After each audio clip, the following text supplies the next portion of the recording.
네, 오늘 말씀 제목은 이 말씀대로 보수해가는 신앙이라고 잡았습니다. 그 이유는 오늘 말씀에 가장 많이 나오는 표현이 중수하다라는 표현이거든요. 중수하다는 것이요, 원어로 보면 강하게 하다, 견고하게 하다라는 의미가 있거든요. 그러니까 이 건물의 그 틈과 구멍을 이제 보수해 가는 거죠. 우리 신앙도 마찬가지라는 생각이 들었어요. 계속해서 틈과 구멍을 보수해 가야 됩니다. 느헤미야 3장에서 그 다음은 이라는 표현이 무려 28번이 나오거든요. 그만큼 계속 보수해 가야 되거든요. 그래서 오늘 말씀을 통해 말씀대로 이 보수해 가는 신앙이 무엇인지 나누겠습니다. 이렇게 신앙의 보수가 이루어지기 위해서는요, 첫 번째로는요, 각자의 훈련을 잘 받아야 합니다. 14절에 보면요, 분문은 베타게렘 지방을 다스리는 레갑의 아들 말기야가 중수하여 문을 세우며 문짝을 달고 자물쇠와 빗장을 갖추었고 해서요. 이 분문은요, 그 오물을 처리하기 위한 문이에요. 그래서 영어로도 보니까 덩게이트, 똥문이라고 적혀 있거든요. 똥문. 그러니까 여기에는요, 예루살렘 성내 쓰레기, 오물, 분뇨를 성 밖으로 버리기 위해 이용하였던 문이었어요. 그 진짜 똥문이었죠. 냄새나고 더러운 분문을 중수하는 것은 꺼려지는 일이었습니다. 그런데 그곳을 누가 중수했냐 보니까 베타게렘 지방을 다스리는 레갑의 아들 말기야가 중수했대요. 베타게렘 지방을 다스릴 정도라면 이 레갑이라는 사람은 어느 정도 지위와 위치가 있었을 겁니다. 그런데요, 자기 아들에게 이 분문 중수를 시키는 것이죠. 이 레갑의 아들 말기야는요, 낮아짐의 훈련을 받고 있습니다. 통치자 자리에서 분문을 세우고 빗장과 자물쇠를 다는 것은 쉬운 일이 아니었을 거예요. 왜 이렇게 낮아짐의 훈련을 받아야 할까요? 그것은 바로 사명 때문입니다. CCM 중에요, 그 히즈윌의 내려놓음이라는 곡이 있어요. 거기에 이런 가사가 있습니다. 주님, 내게 나를 비우라 말씀하시네. 너의 자아가 가득 차서 너를 사용할 수 없노라. 우리 각자 다 분문처럼 낮아짐의 훈련을 받아야 합니다. 그렇지 않으면 자기 자신으로 가득 차기 때문이라고 할 수 있죠. 그런데 이 분문의 낮아짐의 훈련을 할 때 유혹이 있어요. 어떤 유혹이 있을까요? 다른 사람과 나를 비교하려는 유혹이 있을 겁니다. 제일 어리석은 사람은요, 다른 사람하고 나를 비교하는 거예요. 왜 그러냐? 이게 왜 제일 어리석냐? 그 이유는 각자의 부르심이 다르기 때문이거든요. 제가 그러했었거든요. 군대 가는 걸 앞두고 제 친한 친구는 미군 부대에서 돕는 이제 카투샤에 가게 되었거든요. 제가 친하게 지내는 형에게 제 친구가 부럽다고 했거든요. 그랬더니 그 형이 해주었던 말이 너의 부르심과 그 친구의 부르심은 다르다 였었거든요. 정작 그 형은 이제 미국 국적을 얻게 되어 군대에 가진 않았지만 지금 캄보디아에서 길거리 아이들을 섬기고 있거든요. 이처럼 각자의 부르심이 다르기 때문에 각자에게 주어지는 분문이 있을 겁니다.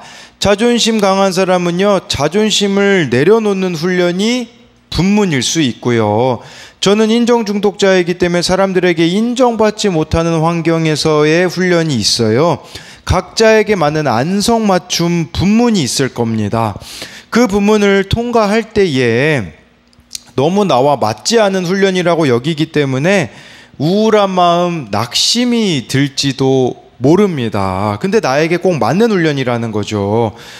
우리 알다시피 2002년 월드컵 히딩크 감독이 우리나라에 왔을 때 선수들에게요, 체력이 가장 부족하다라고 말했었거든요. 그런데 우리나라 사람들이 가장 그 당시에 자랑했던 게 체력이라고 하더라고요. 그랬는데 정말 그 부분을 이렇게 훈련시켰을 때 이해되어지지 않았지만 나중에는 그것이 정말 필요한 훈련이었다라는 고백을 하는 걸 보면서 우리에게도 마찬가지로 나의 신앙이 자라는 데 있어서 필수 코스인 분문이 있을 겁니다. 근데 이 분문을 잘 통과할 때에 이것이 참 나의 구원을 위해 꼭 필요한 훈련이었다라는 걸 알게 될 때가 올 거라는 것이에요. 20절에 가보면요, 그 다음은 사페의 아들 바룩이 한 부분을 힘써 중수하여 성 구비에서부터 대제사장 엘리야십의 집 문에 이르렀고, 제가 여기 바룩이라는 사람을 가지고 온 이유는 그냥 중수했다라는 표현만 써 있어요. 3장을 쭉 읽어보세요. 그런데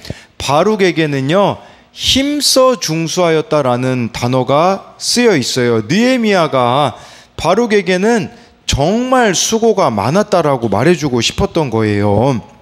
이게 사실 15절부터 25절까지가 그 셈문 중수하는 사람이 무려 38명이나 되거든요. 그 38명 중에 바룩에게는 왜 힘써 중수하였다라고 말했을까요? 첫 번째 이유는요, 이 바룩이요, 할당된 몫의 이상을 했기 때문이에요. 그러니까 자기에게 그 할당된 목 이상을 했기 때문에 힘써 중수했다고 하고요. 두 번째는요, 추정해 볼 수 있는 것은 그가 어디를 중수했냐? 성 구비에서부터 대제사장 엘리야십 집 문까지 중수했기 때문이에요. 여기 대제사장 엘리야십이 나왔기 때문에 그와 관련지어서 생각해 볼 수 있거든요. 네, 어제 큐티 본문인 느헤미야 3장 1절에 대제사장 엘리야십이 일어나 양문을 건축한 내용을 볼 수 있어요. 대제사장 엘리야십이요, 여러분 사실 존경할 만한 지도자였을까요? 아닙니다. 여러분, 우리가 본이 되는 사람 따라가기는 쉬워요. 그런데요, 본이 안 되는 사람 섬기기는 어렵습니다. 대제사장 엘리야십이 그러하였어요. 왜 그러냐면 이후에 이 엘리야십이 그 민낯이 드러나거든요. 느헤미야서에 보면 이 거룩한 예물을 보관하던 성전 창고 지역 내에 이방인인 암몬 사람 도비아를 위해 특별한 거처를 성전에 마련해 줬어요. 도비아가 누굽니까? 성벽 재건 방해하는 사람 중에 한 명이거든요.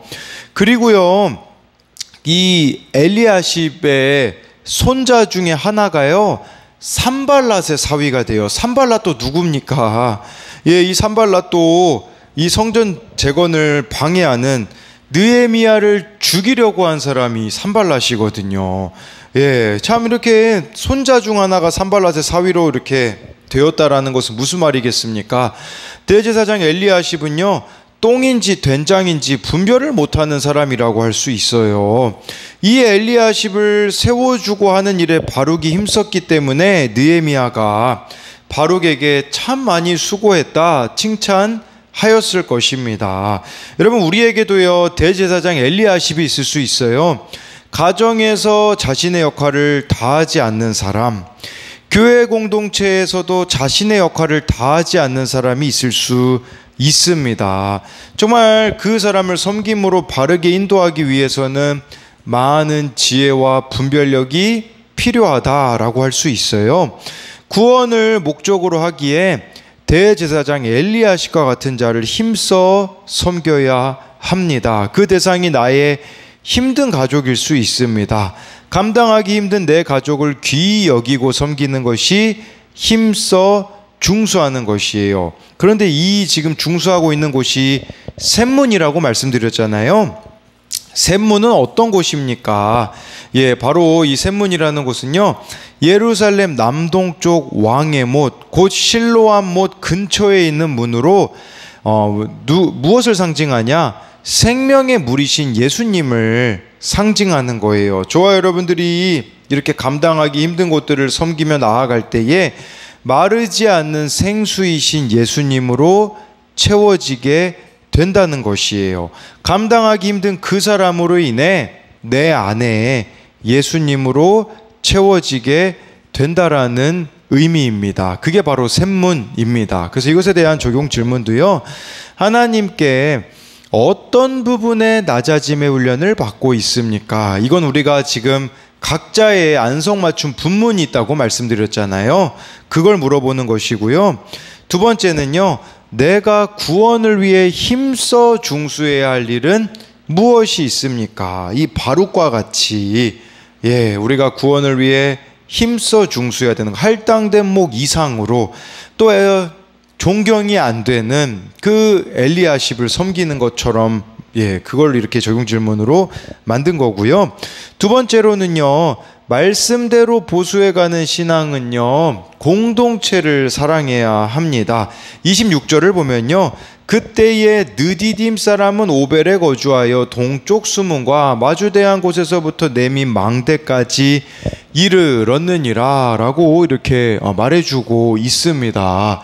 네, 그래서 이 수문이 나오는데요, 수문은 예루살렘 남동쪽 성문으로 예루살렘 성전 남쪽 기온샘에서 물을 기르러 갈 때 지나던 문이었다라고 해서요.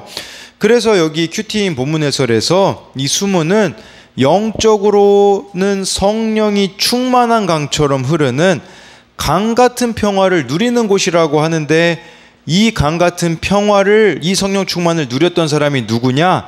느디딤 사람이라고 나와 있어요. 느디딤 사람은 어떤 사람일까요? 느디딤이라는 이 단어를 히브리어로 보면요, 주어진 자라는 뜻이에요. 주어진 자.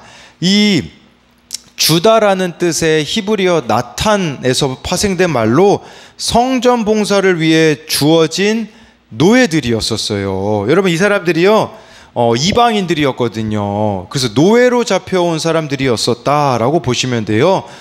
이들은 성전에서 번제에 필요한 나무를 쪼개는 일을 했죠. 물두멍에 필요한 물을 길어 나르는 등 성전 허드렛일 종사자들이었어요. 이들의 시초를, 느디딤 사람의 시초를 누구로 보냐? 어제 말씀에 나온 기브온 사람으로 봅니다. 이 기브온 사람은요, 여호수아 시대 이후 원래 이 사람들 죽어야 되는 사람들이었었잖아요. 그런데 이들을 살려줬잖아요. 그래서 이제 이들이 이스라엘의 종이 되어서 성전 허드렛 일을 하게 되었습니다. 그런데 이 이스라엘이 어떻게 됐죠? 멸망당했잖아요. 그래서 바벨론 포로로 남유다 사람들이 끌려갔잖아요. 그러면 그 말이 무슨 말이냐? 느디딤 사람들이요, 자유인이 되었다란 뜻이거든요. 그런데 놀랍게도요, 이 사람들이요, 1차, 2차, 3차 포로기한 때 다 돌아와요. 이게 느디딤 사람이 자신을 부려먹던 사람들이나 자기나 신분이 똑같아졌는데, 여러분 같으면 다시 예루살렘 돌아오고 싶겠습니까? 내가 가면 또 이 허드렛 일 해야 되는데요.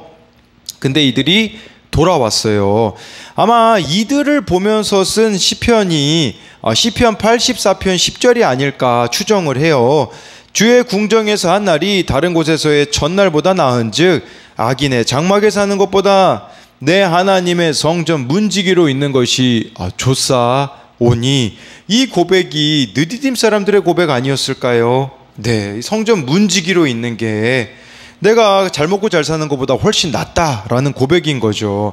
이 사람들은요, 이방인들이었고 전쟁 포로들이었었거든요. 그런데 죽지 않고 살았어요. 원래 이 사람들 죽었어야 되는 사람들이거든요.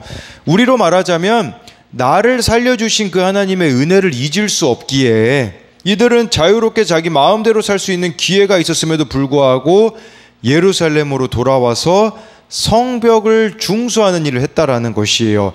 26절에 보면요, 이들이 어디 거주했냐? 오벨에 거주했거든요. 오벨이 무슨 뜻이냐면요, 요새라는 뜻입니다. 요새. 하나님이 그들의 요새가 되어 주셨기 때문에 이런 삶을 살 수 있었다라는 고백인 것이에요. 저와 여러분들의 삶 가운데 하나님이 요새가 되어 주시잖아요. 그러면 핑계댈 게 사라질 겁니다. 느디딤처럼 출신이 형편없고 부모가 형편없고 돈이 없고 빽이 없다고 해도 하나님이 나의 요새가 되어 주실 것을 아는 것이죠. 그렇기에 느디딤 사람들이 하나님을 사랑함으로 교회를 섬기는 자라고 할 수 있지 않겠습니까? 성전에서 허드렛 일을 하듯이 하나님을 사랑하기에 교회에서 여러 가지 직분들을 감당하며 나아가기에 바로 이 느디딤 사람들이 공동체를 사랑하는 자라고 할 수 있어요. 또 31절 32절에 보면요, 공동체를 사랑한 자들이 나오는데, 그 다음은 금장색 말기야가 한밑간 문과 마주대한 부분을 중수하여 느디딤 사람과 상인들의 집에서부터 성모퉁이 성루에 이르렀고, 성모퉁이 성루에서 양문까지는 금장색과 상인들이 중수하였느니라 라고 해서요, 한밑간 문이라고 나와 있잖아요. 한밑간 문은 검열문이라고 해석하거든요. 그러니까 이 문은 군대 소집과 관련된 문이었어요. 군대에서 제일 중요한 게 공동체 의식이잖아요. 그래서 한밑간 문부터는요, 개인의 이름이 사라져요. 여기 보면 금장색 말기야라고 해서 개인의 이름이 안 사라진 것 같은데 생각할 수 있잖아요. 그런데 여러분, 이 3장을 읽어보면요, 사람을 말할 때는 누구누구의 아들이라고 나와요. 근데 여기서부터는 그런 표현이 안 나와요. 누구누구의 아들이 아니라 금장색 말기야라고 말하는 것은 금장색인 게 중요하다라는 의미겠죠. 그래서 여기서부터는 개인의 이름이 사라지고요, 뭐 금장색 말기야, 그리고 여기 보면 뭐 상인들, 금장색, 느디딤 사람, 이런 이름이 나와요. 개인의 이름은 사라지고 이렇게 공동체가 드러나는 것이 신앙의 성숙이라는 거죠. 사람은 누구나 자기가 드러나고 인정받기를 원해요. 그러나 이렇게 나 같은 죄인 살리신 주님의 은혜를 경험하면 내가 뭔가 했다는 생색과 자랑이 사라지는 우리가 되는 거죠. 내가 했다라고 안 하고 이제는 우리가 했다고가 되는 것이겠죠. 우리가 참 이렇게 말씀 묵상하는 것도 마찬가지입니다. 혼자서 하는 것보다 함께 나누며 은혜도 나누게 되고 실수도 함께 나누면서 더 큰 능력이 되는 것이라고 볼 수가 있습니다.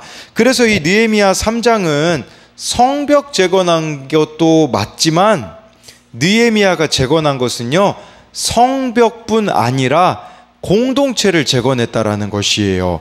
이 지금 성벽 재건에 참여하고 있는 사람들을 보세요. 신분, 지역과 계층을 초월해서 다양한 사람들이 참여했고요. 예루살렘 밖에 있는 사람들도 참여했습니다. 그래서 지도자들도 참여한 것을 어제 말씀에 보면 대제사장, 제사장들 참여한 거 볼 수 있죠. 금장색, 향품 장사, 예루살렘 지역의 통치자와 다른 지역의 통치자들도 참여했고요. 레위인들, 상인들, 심지어 어제 말씀 12절에 보면요, 할로메스의 딸들도 참여했어요. 여자들도 참여했고요. 바룩과 같이 할당받은 목 이상을 한 사람도 있죠. 느헤미야에게나 우리에게 중요한 것은요, 건물 재건보다도 공동체 재건이 중요하다였다라는 것이에요. 절망과 패배감에 사로잡힌 공동체를요, 언약에 충성하는 공동체로 일으키는 것이 벽돌로 건물 세우는 일보다 중요했고 어려웠잖아요. 근데 이 일에 느헤미야는요, 공사 감독뿐 아니라 영적, 정신적 지도자로 공동체를 하나로 모았다라는 것이겠죠. 그래서 우리가 지금 속한 이 공동체에도 우리는 그 승강기 공사 중에 있지 않습니까? 이 승강기 공사가 이루어지기를 위해서도 기도해야 되지만 더 나아가 우리가 하나 되기를 위해서도 기도하셔야 돼요. 그래서 이 승강기 공사뿐 아니라 우리 공동체도 재건되어지는 그런 일들이 일어나야 되겠죠. 그래서 구역들도 일어나게 되어지고 각자 맡겨진 부분들을 또 사명 감당하게 되어지는 공동체 재건이 일어나야 합니다. 그래서 이것에 대한 적용도요, 나 같은 죄인 살리신 주 은혜에 감격하여 공동체에서 허드렛 일을 하고 있습니까? 이 느디딤 사람처럼 우리가 가정에서, 교회에서 기쁨으로 이 허드렛 일을 감당하고 있느냐라는 것이고요. 또 한 가지 적용 질문은요, 가정과 교회를 끝까지 성별하고자 상처와 사연이 많은 가족과 지체를 안아주며 미안합니다, 당신이 옳습니다라고 인정하고 있습니까? 제가 기도하겠습니다. 살아계신 하나님, 오늘 이렇게 말씀을 통해서 낮아짐의 은혜가 있기 원합니다. 정말 그 레갑이라는 사람이 베타게르렘 지방을 다스렸기에 자녀에게 잘 먹고 잘 사는 거 물려줄 수 있지 않았겠습니까? 그런데 자기 아들에게, 말기야에게 분문중수를, 정말 똥문중수를 감당하라고 한 것처럼 왜 그런 자리에 자기 아들을 보냈겠습니까? 낮아짐으로부터 오는 은혜가 있기 때문이 아니었겠습니까? 우리에게도 이러한 낮아짐의 은혜가 있기 원합니다. 또한 바룩처럼 할당된 목 이상을 감당하는, 또 까다로운 정말 존경이 안 되는 그 대제사장 엘리야십을 이렇게 섬기는 그러한 일들을 믿음으로 우리들도 감당할 수 있도록 주님 은혜를 베풀어 주시고, 또한 느디딤 사람처럼 자유가 주어졌지만 성전 허드렛 일을 하는 그 자리로 돌아온 느디딤 사람처럼 우리도 우리에게 속한 이 교회 공동체 가운데에 섬기는 일들을 잘 감당해낼 수 있도록 은혜를 베풀어 주옵소서. 그리고 정말 마지막 31절 32절처럼 이제는 나는 사라지고 우리만 남게 되어지는, 하나님 이런 신앙이 되어서 우리가 지체들을, 많은 가족과 지체들을 안아주는 그런 하나님의 사람들이 되어지게 하여 주실 것을 믿으며 살아계신 예수님 이름으로 기도드립니다. 아멘.